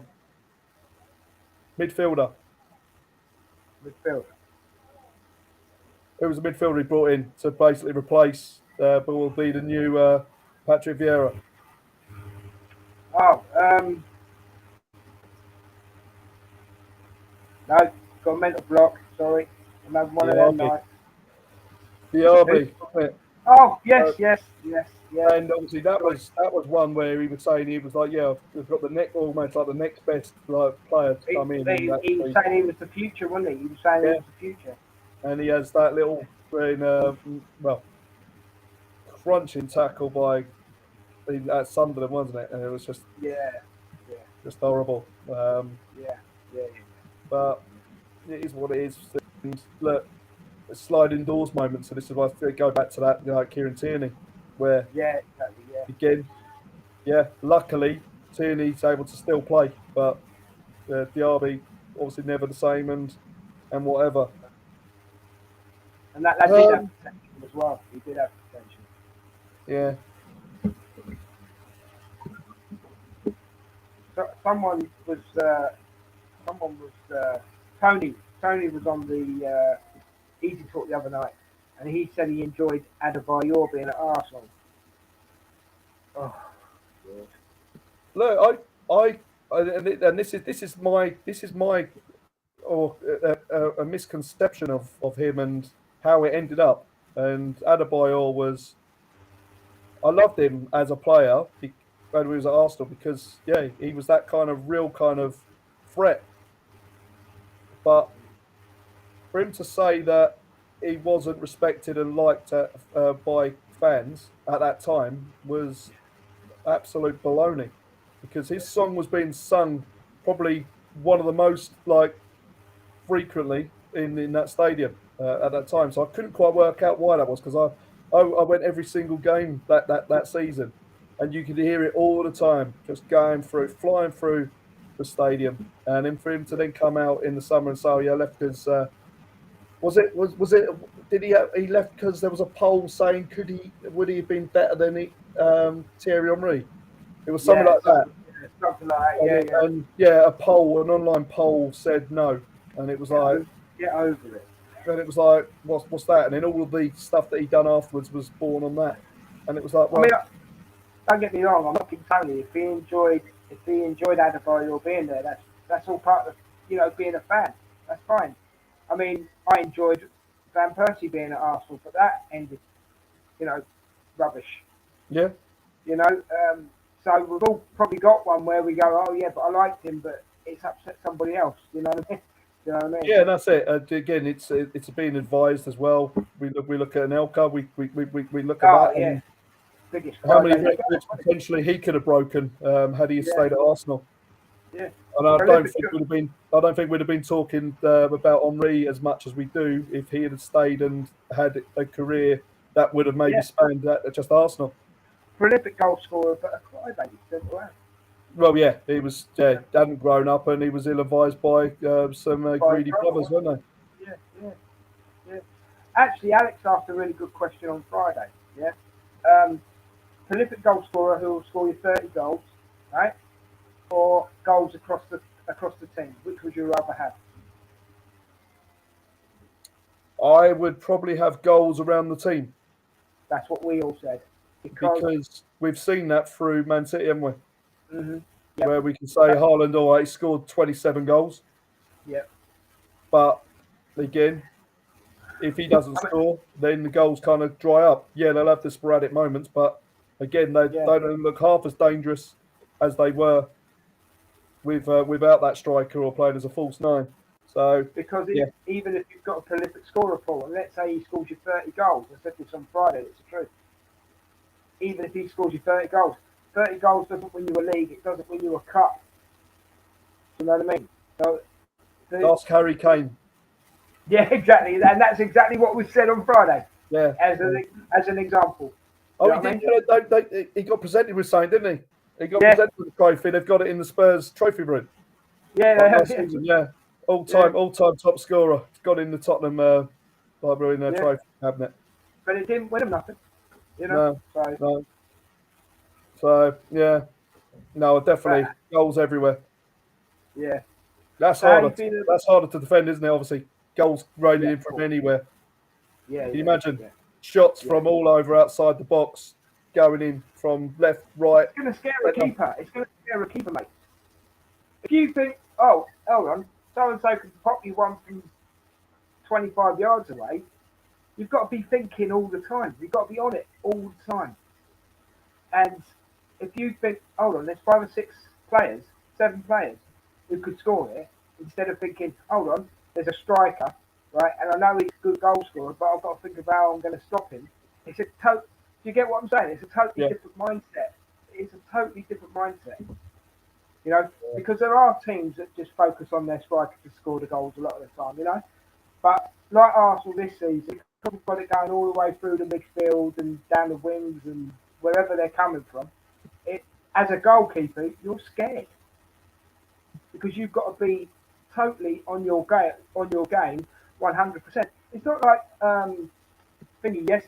Rambo yesterday.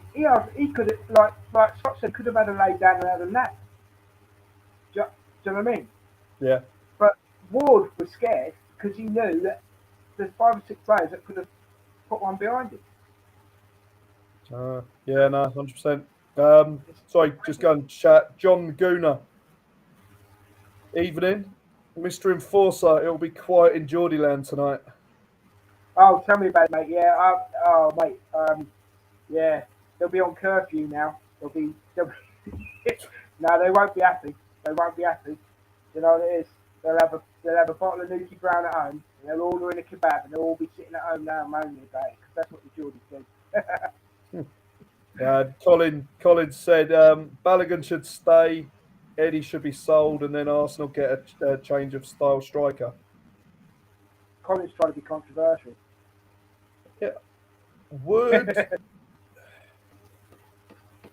Is Nketiah and Balogun that dissimilar? From what I've seen of them play, I think Balogun's a bit more direct. I just question from the fact or the way maybe say we're seeing Balogun play for Reims. Mm-hmm. as Reams being a bit more direct and a bit more looking to play the ball and turn the opponents, and we play in our system. Again, I think when you see obviously those games, certainly for like England under 21s for like Nketiah and in like the youth sides, he does like to do that as well. He likes to have a run, and he's obviously got the pace, and he does one-on-one finishing. He used to really go in, but our style of play is a little bit different, isn't it? It's I don't know, a little less direct. So yeah, I don't know. I think it's gonna be a gamble if that happened. If the way we said that, and I said Eddie's got 2 years in that 5-year contract to prove himself. If he doesn't prove himself in those 2 years, then Arsenal have the value of 3 years of his contract and the value of that player. And you look at it. You could also throw in, though, it's 2 different leagues. Balogun might be looking absolutely the best player this season because he's in the French league. Well, would he have done it? Would he have done it in the Premier League? We just don't know. You don't know until it happens. Again, yeah. And I know it was only a small kind of blind paper of what Balogun had when he played for Arsenal. He didn't look like he had the physicality or the physical presence to make a difference when he did come on. And as I said, it was only a minuscule amount of minutes. But again, it was something that was banded at Nketiah for having small amounts of minutes and not doing anything. Look how he's bulked up as well, Eddie, to be ready for this season. Got to be ready, and so will Balogun. And yeah, I'd say it's going to be an interesting thing to see what he does, Arteta, where he sees himself as he's got Jesus, he's then got 2 very promising young strikers. He could be spoiled for choice next season, Paul. Well, yeah, but then you look at go and do it. But I'm just going to pick this one up. I've just seen this come through. John's trying to pull my chain. 2 years to prove your worth. Yeah, I say this, that obviously that performance at the end of last season, or the season we fell away last season. Yeah, he come in after Lacazette misfiring, and he scored those goals. We could have lost him for nothing, and then some other team potentially could reap the rewards of having a player for free that would then have some value. We've been there, we've seen that happen before. Christ, look at Gnabry. That's one big one. Yeah. And 5-year deal. Yeah, he's shown he could do more than what Lacazette and what Aubameyang done over that season. Yeah, I thought he looked more of a threat than both of them in that season in Arteta's system. Give him that contract. It now gives us value or market value on that player. Yeah, so we must have something in mind saying, well, yeah, it's a gamble because he's not cost us anything apart from, what is it, 5 million a year? So just over 5 million, 5.2 million a year. So 2 years, 10 million on a striker. Can you go and show me in those 2 years of that 5-year contract, you are ready for play for Arsenal? If he goes and scores you goals, then job done. Well, you know what I mean? You've done that, and he's proved his worth. If he doesn't score those goals, we can then say, oh, well, we've only spent 10 million on a striker. He scored some goals, but he isn't quite what we need. We can then sell him for 20 million, for 20 million, 30 million, whatever. I don't know.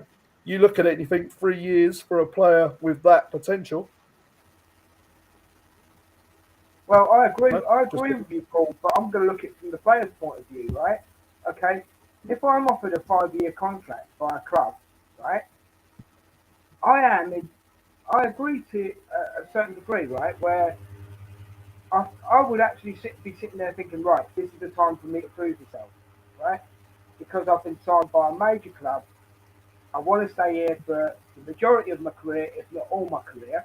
Yeah, yeah. So if the manager, say you're the manager, and you say, "Oh, Dad, I'm giving you 2 years to prove yourself. Could you do that for me?" Yeah, I'd be doing my damnedest. You know what I mean? I'd be doing whatever I could to get to get to get the respect and to reach what the manager wants. So yeah, I agree with you with the give him 2 years and see what he can do, because as a player as well, you're always under review, aren't you? You Yeah, know. no, definitely. So if you've been given 2 years and you're living up to the hype or the mark, then you've got to. There's going to be backlash. You don't walk into a team and go, right, I'm at Arsenal, I can do whatever I like now.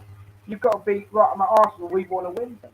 So, from a player's point of view, just to give it a different sort of angle from what you were saying, Paul, yeah, I totally agree with you. I really do, because I think you're only given a certain length of window to prove yourself. And not only have you got to prove yourself to the manager, you've got to prove yourself to the team, your teammates, and in no particular order, you've also got to prove yourself to the fans. Yeah. Or they're going to get on. They're going to get on your case.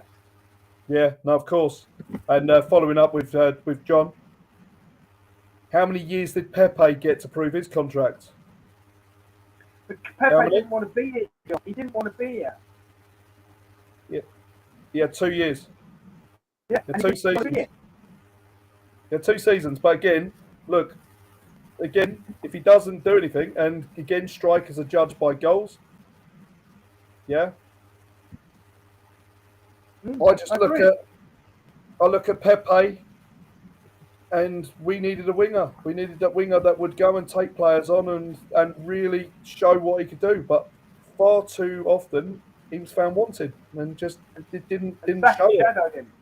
Yeah, Saka put him in the shadows, John. I'm sorry, mate. I'm not. I mean, your comment is fine, but Saka put him in the shadows. He didn't live up to the price tag, which obviously can affect the player anyway, right? And then when he got a chance to get out the door, he went. And then whenever he went, was it Nice or Nantes, wherever he went to, he didn't even start for them straight away. yeah. So that tells you a lot, mate. Tells you an absolute lot. Yeah, he was out of favour for a fair while. I don't know what he's got. What's his stats now? I don't know. I haven't been keeping an eye on it, to be honest with you. No, You know. well, it's really interesting. Let's have a quick butchers while I'm here. 16 appearances, 6 goals. One of those was a penalty. Oh, sorry, assist. Well, Sorry. So 1 that's assist, not 6 goals. That's not the best stats either.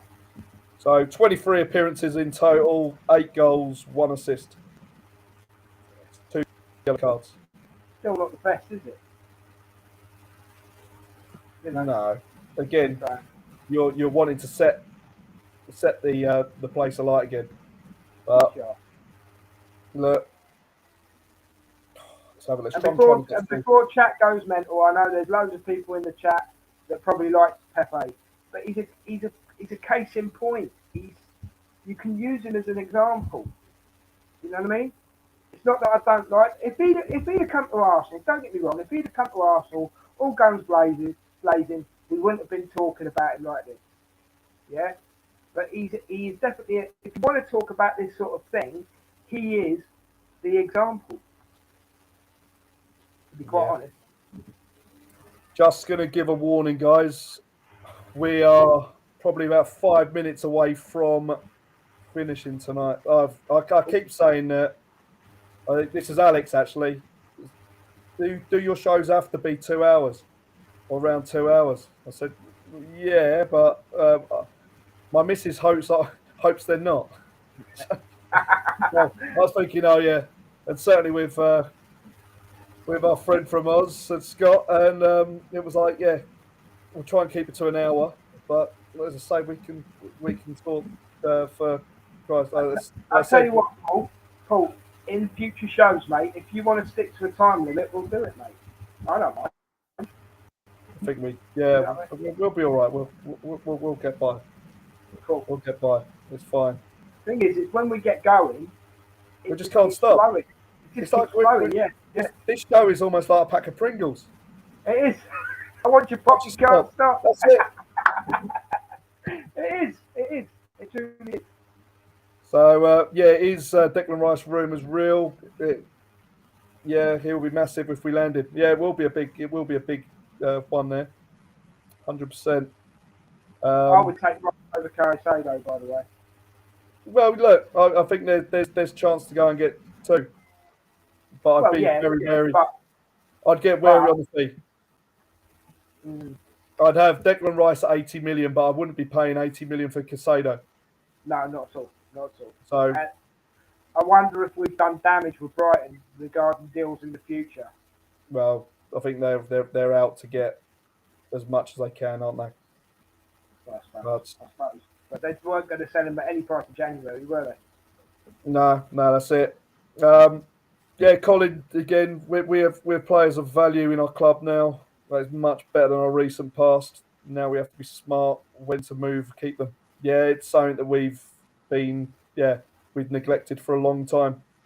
I put that down to not manager, but I put it down to the lack of fortitude above and having that football brain, that David Dean kind of character behind the scenes that knew that he could get a deal. I think that's what we missed, and it kind of got lost a bit. And certainly our players where we had to sell when we were trying to recoup that money, we certainly got nowhere near the market value for those players that were players of that era, that were our good ones. John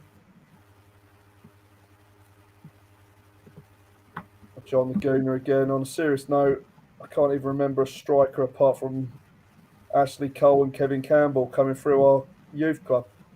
Andy Cole, that is, John the Gooner. Come on, sort it out. I'm not giving you any more time. Hey, John, get on, mate. You know the rules.